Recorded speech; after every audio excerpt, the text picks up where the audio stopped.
so shit. It just was not, no, it was a waste of 4 hours. I want my 4 hours back. I would probably call this like the trashy TV of books, not the, if you know what I'm talking about, you know what I'm talking about.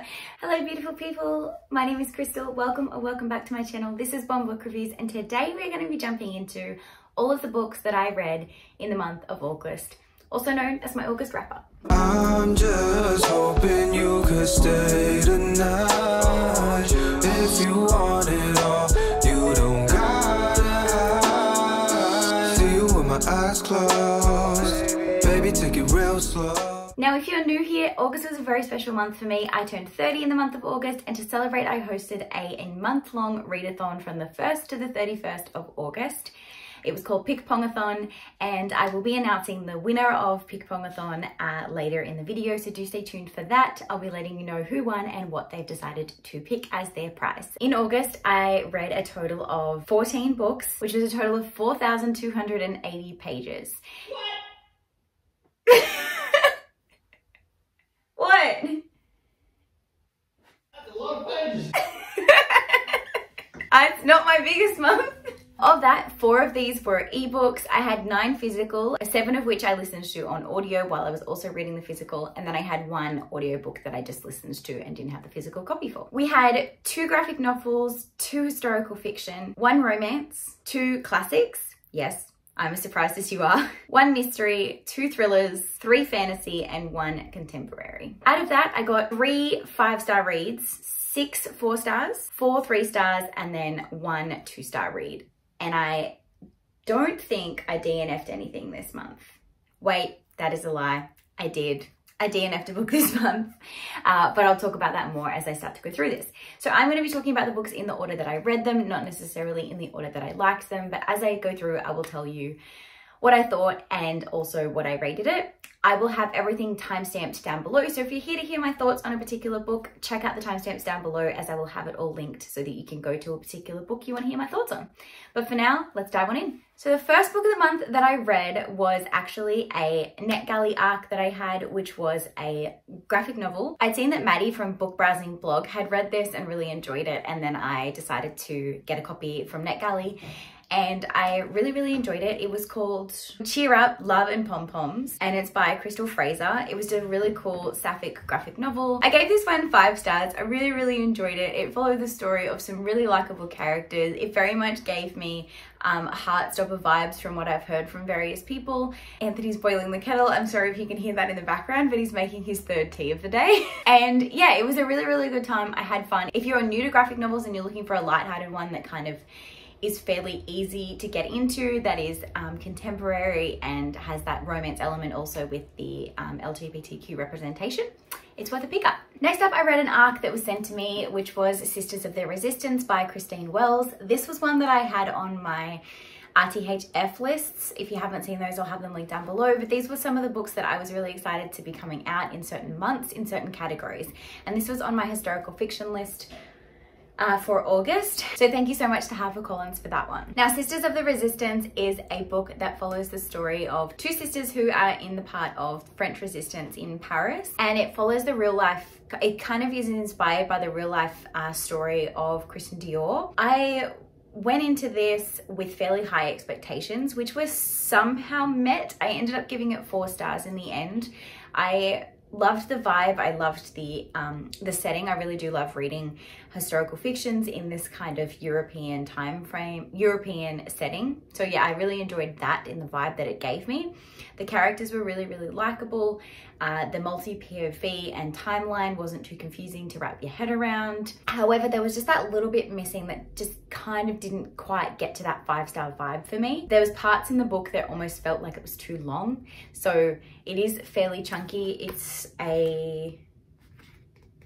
It's about 400 pages, which is like an okay book, but it is quite large, obviously. So there was parts where it felt like it lagged a little bit, but overall, very good conclusion to the end and likable characters. So if you are looking for a historical fiction that is surrounded in that kind of time frame, worth a look out. This month was really me trying to get through a lot of arcs that I had because I felt like they were piling up. So next up I read Paddy Callahan's Once Upon a Wardrobe. I also read this because we were planning on interviewing Paddy Callahan on my podcast. Unfortunately, things didn't line up, so we will just be releasing a podcast episode, which is us talking about our thoughts, because myself and Courtney, the co-host, both read the book as a buddy read and then discussed it in that podcast episode. So my podcast will be linked down below if you want to go check that out. The Paddy Callahan episode will probably not be up yet by the time you're seeing this, but it probably will be within the next couple of weeks, so keep an eye out for that. This one to me was mispromoted, and I don't mean that to be insulting, but for me, I went into this thinking that it was going to be a fantasy. It is not. It is very much a memoir-esque story of C.S. Lewis, who is the author of The Lion, the Witch and the Wardrobe. This follows the story of Megs, who is going to Oxford University, and she comes across C.S. Lewis, her brother, who is unwell, is a huge fan of The Lion, the Witch and the Wardrobe, and he always wants to know the answer of where The Lion, the Witch and the Wardrobe came from. He believes it is real, and so she decides to go and meet C.S. Lewis and then tell her story about her sick brother. C.S. Lewis then sends her home with various stories for her brother, but he doesn't outright answer where The Lion, the Witch and the Wardrobe comes from. And this is the story of C.S. Lewis's life and how he thought up and came up with The Lion, the Witch and the Wardrobe, but it's done in a magical, non-memoir way, but it reads kind of like a memoir. And I went into it thinking it was going to be very fantasy based, which it really, really wasn't. Overall, it was very, very quotable. As you can see, I've got lots of tags in here. There was a lot of things in here that I related to as a reader and a lover of literature. So for me, I don't think that this is a fantasy-based story. This is a memoir, which is a love story to reading. That's how I would describe this. It is definitely worth a pick up if you are a fan of The Lion, the Witch and the Wardrobe, because you will definitely feel the magic reading this, knowing a bit more about where it all stemmed from. But if you're looking for a fantasy story, this is not the one for you. And because of that, I gave it a 3-star. So I did a buddy read. This was for my worst list on my PicPong-A-Thon prompt. So this was a story that was on someone else's worst list. And I ended up deciding to do a buddy read of this with 2 girls over on Bookstagram that were also wanting to read it, but a little bit skeptical. We are both now, all 3 of us are now very heavily invested and want to finish the series because of the toxicity in it. You cannot look away. It's like a car crash. And that is After by Anna Todd. I went into this knowing that people had told me how terrible it was. It is terrible. The writing is very, very basic. The plot line is atrocious, and the toxicity in their relationship is absolutely fucked up. But I could not stop. I devoured this book in like 2 days. It is really, really hard to put down. You're so angry with him, but you also like understand why she can't stay away from him. Yeah, so after the ending of this one, I need to read the next one, and apparently it gets even more like need to know what's happening when you read more in the series. So I definitely will be continuing the series of this one. When I'll be picking up book 2, I have absolutely no idea. If you don't really know what After is about, it follows the story of Tessa. She's a university student, and she meets a guy, and then it's the story of their very, very toxic relationship. It's like hate to love kind of trope, but he's a very, very toxic person, and they fight over the stupidest shit and then continue to end up back together. There's really no actual like plot to this other than their toxicness, but there's also like other underlying elements that are going on that keep you interested. So if you're looking for a how would I describe it? A literary masterpiece, this is not where you want to go looking. But if you're looking for a mind-numbing, quick read that follows a very dramatic storyline, I would probably call this like the trashy TV of books. So yeah, maybe what you're after. Next was the first classic that I read in the month, and that was The Call of the Wild by Jack London. I read this one for Catch-Up-A-Thon because I needed a classic, and so I picked the skinniest one I had, and it surprised me. I actually really, really enjoyed this. The book itself was well written. I really enjoyed the plot. And then after finishing it, Anthony and I watched the newest movie, which has come out recently, and loved it. It was absolutely brilliant, well done, well portrayed. So yeah, if you are looking for a classic, I can recommend The Call of the Wild. It is skinny, it is easy to read, and it's a story about a dog, so I mean, can't go wrong. I did give this one 4 stars though, because there was a few elements missing to hit that 5-star mark. Then we went back to another arc, which was one that I had kindly sent to me from Scholastic, which is Stunt Kid Seriously Stacks It by Jack Heath. As you would have probably known if you've been here a while, I'm a huge Jack Heath fan. I absolutely love his thrillers and his adult writing. This was one of the first kind of like middle grades I've read from him. I have read one of his other middle grades, which was the 300 Minutes of Mystery, I think it was, that I read. One of those 300 and 400, 500 minute series, which was good and definitely adventurous, and I gave it like 5 stars. This one was a little bit more hit and miss for me. I wanted to love it, obviously, because I love Jack Heath's writing, but I think it was just a little too young for me personally, which is fine because it's meant for, you know, 8-year-olds. So that's fair that I'm 30. I shouldn't, it is definitely going to be too young for me. But I've read other middle grades that are made for 8 to 12-year-olds and haven't felt like it was too young for me as a reader. However, I definitely can see that a lot of 8 to 12-year-old boys would really appreciate this story. It's fun. It was funny in times, and I really, really did enjoy the characters, and the like the photos through it were absolutely brilliant. It kind of gave me Roald Dahl feeling in terms of the graphics throughout it and the complete insanity of what was going on and how that would not happen in real life. Very much like the Twits. If you've read the Twits by Roald Dahl, gave me similar feeling. So yeah, I gave it 3 stars purely because I just didn't have the same level of enjoyment with it that I have had with Jack Heath's other writings.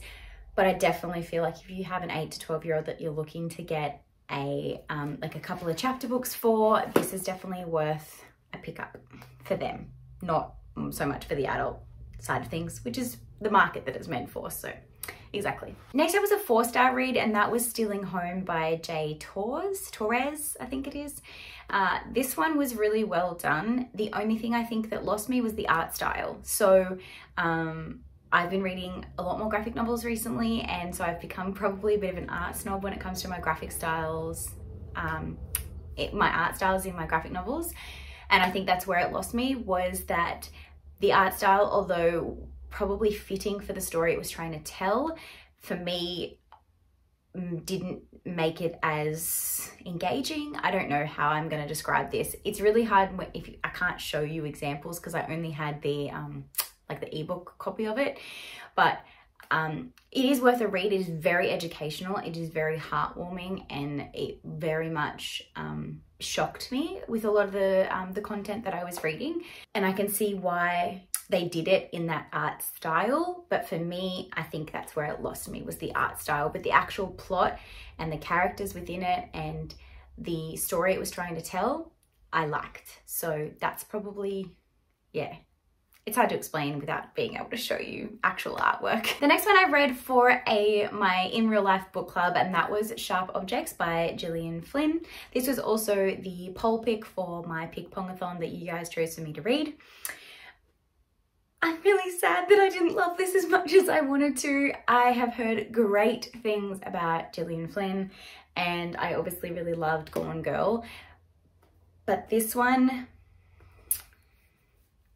I don't know how to describe this without being offensive. So I'm just gonna say, I feel like there was a lot of focus on the self-harm element, and it was almost too much. And I think it took away from the plot side of things.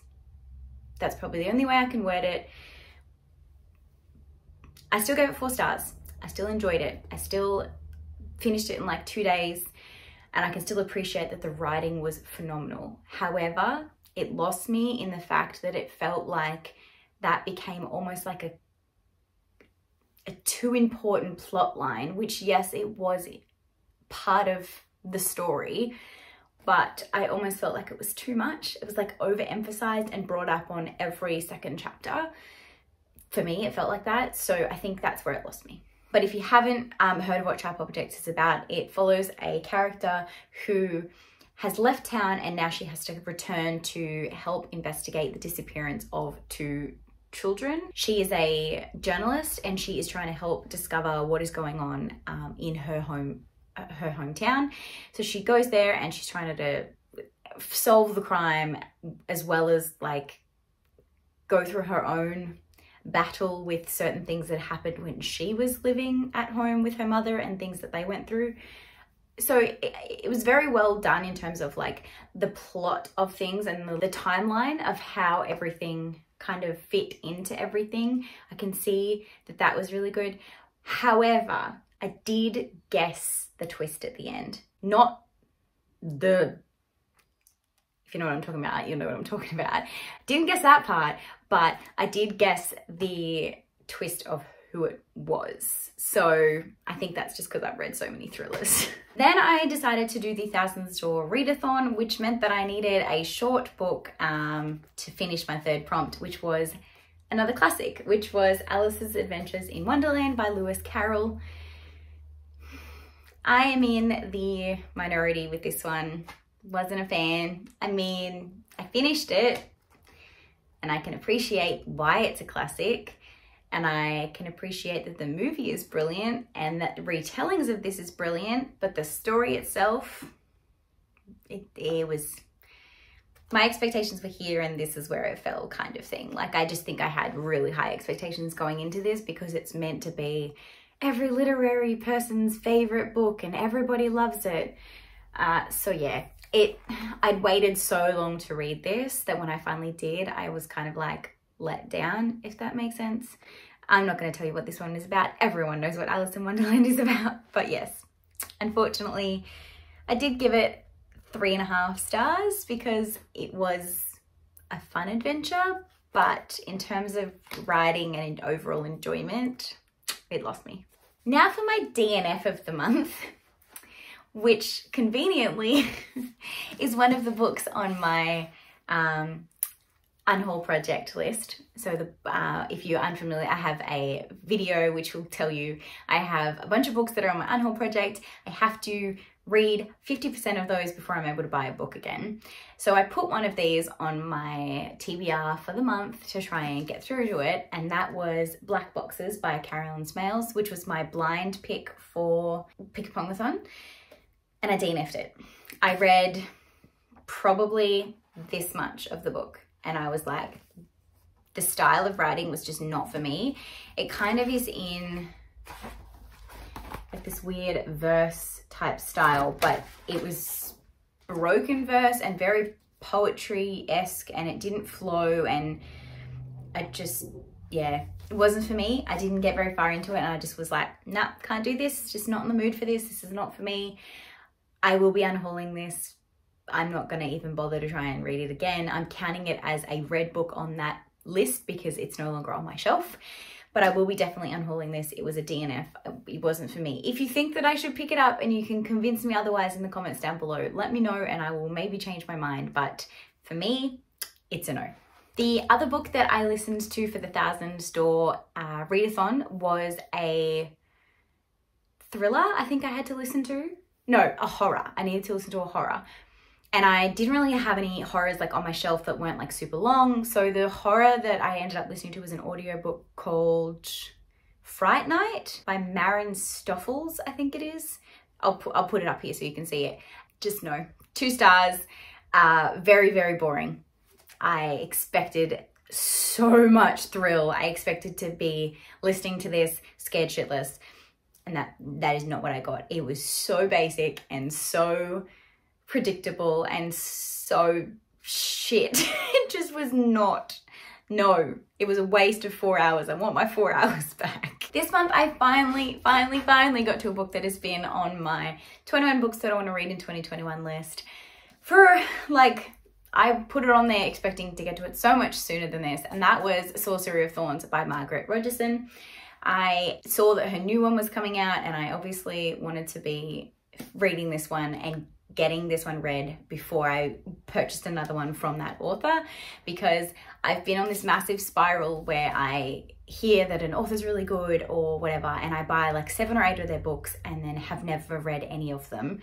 I read one of their books, don't like it, and I'm stuck with 7 of their books. So I'm trying now to read the one book from them, and I'm not allowed to buy another book from them until I've read that particular book. So I wanted to get her book read so that I could hopefully buy her new one. After reading this one, I probably won't run out to buy her new one. I will eventually read it if the opportunity arises itself. But yeah, I gave this one 3 stars. I didn't hate it. It was too slow. I don't know. I've overdone fantasies. I think I need a fantasy unhaul. I need to stop reading fantasies for a little bit until I can get back into them, because every fantasy I'm reading at the moment, I'm kind of just like, ugh. Like it feels like I'm reading the same book. I can't tell them apart anymore. None of them are doing anything memorable enough or unique enough that I'm really enjoying it. So I think that was a me problem, not a book problem. I very much like had a good time, and I can appreciate that the plot was exciting. Like I did read it in 2 days or 3 days, I think it was. But yeah, I think it's just me being over fantasies. I need a break from fantasies. Now for my favorite book of the month. The one that I will scream through rooftops about. My 5-star, probably one of my favorite books of the year. Frederick Borkman can do no wrong. I absolutely loved Beartown. Oh, he is a phenomenal writer, an auto-buy author for me, and I cannot wait to pick up more from him. I am nervous about picking up the sequel to this, but yes, this was heartbreaking, so quotable. I didn't have any tags left, so I couldn't be tagging this as I was reading it, but my friend Paige from Pages with Paige is going to be sending me some of her favorite quotes and the page numbers so I can go back and like re-tag. Yeah, it's just heart-wrenching, this story, and so well written, and Frederick Borkman is amazing, and that's all I have to say. Obviously check the trigger warnings for this one. There is a lot of stuff in here that is very, very harmful to people if they have certain triggers that are definitely going to get them, so check your trigger warnings for this one. But if you're okay with those triggers when you read about them, so read this book. It is phenomenal. Phenomenal. Just amazing. It follows the story of a hockey town, and in this town there has been a crime occur. I'm not going to say what it is, but there has been a crime occurred, and there is 2 sides. It splits the town. It says the town that side who believe that the person needs to be prosecuted, and then there is the other side of the town who believes that it needs to be wiped from his record because it is going to ruin his hockey career, because he is most likely going to become a famous hockey player. And that's pretty much all you really need to know going into this. Is it's very much a town divided, 2 sides to every story, crime. Oh, it's just amazing. Just read it. That's all I have to say is just read this book. Just read this book. That's all I have to say. Just read it. Beartown, Frederick Borkman. Read it. Also read Assassin's Apprentice by Robin Hobb this month. I was trying to be a part of the delayedalingalong. Whether or not I'll be able to read the next one in this series in September, we shall see. It'll be dependent upon how I go with getting through PickPong, Magical Readathon, Bookopalathon, and Not Safe for Workathon. If you want to check out my TBR for all of those, it is my last posted video, so you can check that out. But yeah, it will keep me very busy in September, so I don't know if I'll be able to continue the next one in the Assassin's Apprentice series by Robin Hobb, but I really do want to. But if not, I might do both the month after. We shall see. But I really did enjoy that one. I gave it 4 stars, I believe. I thought that it was a really, really good first in a series. Really good world building for a story that I think is going to be absolutely brilliant. I love Fitz. I can see why everybody loves him. So yes, I am very, very excited to continue that one. Whether I will be able to do it at the same pace as everyone who's doing Delayedalingalong, probably not, but I definitely do want to continue the series. The last book of the month that I read, which was finished on the last day of the month, was The Bridge Kingdom by Danielle L. Jensen. I got this one from Kindle Unlimited. I'd seen it everywhere. I started it like the month before. Just randomly, I was in the bath and I'd finished the book I was reading and I had it on my Kindle, so I decided to start it and quite enjoyed it. I gave it 5 stars. I actually really loved this one. As I was saying before with Sorcery of Thorns, a lot of the fantasy novels I've been reading, I haven't really been getting into, but I really enjoyed The Bridge Kingdom. It was very similar to a lot of other fantasy plots that I have read. I will not lie, it was definitely that enemies to lover, like infiltrate from the inside kind of fantasy, but there was something about it that just kept me so intrigued. I really enjoyed the characters.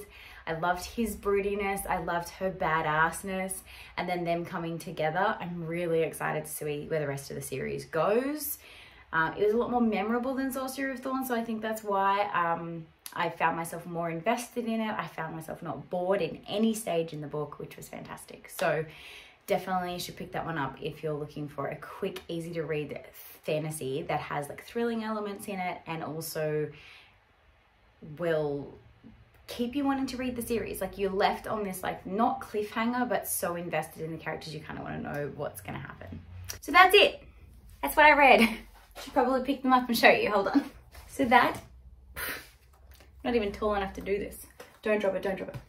Oh, whack yourself in the face. So that is some of the books that I read / DNF'd in the month of August for my 30th birthday celebration. I completed the PickPong-A-Thon bingo board. Now I should be getting to, obviously, telling you who the winner is for PickPong-A-Thon. So let me put these down and I'll tell you who won. So I compiled all of the entries. You obviously got bonus entries if you completed the bingo board.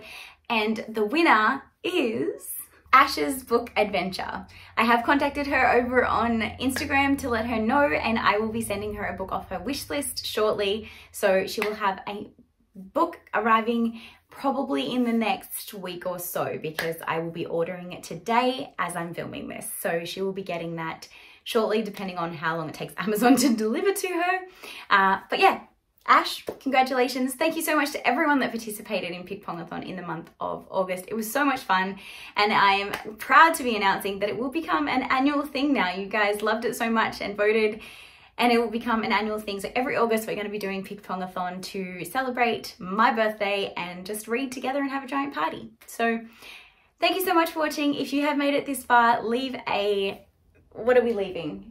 Leave a bear emoji down below to celebrate Beartown. And if you do have a comment, leave that too. Thanks so much, guys. If you haven't already, subscribe so that you can get notifications when I put new videos out every week. Give this video a big thumbs up. And till next time, happy reading.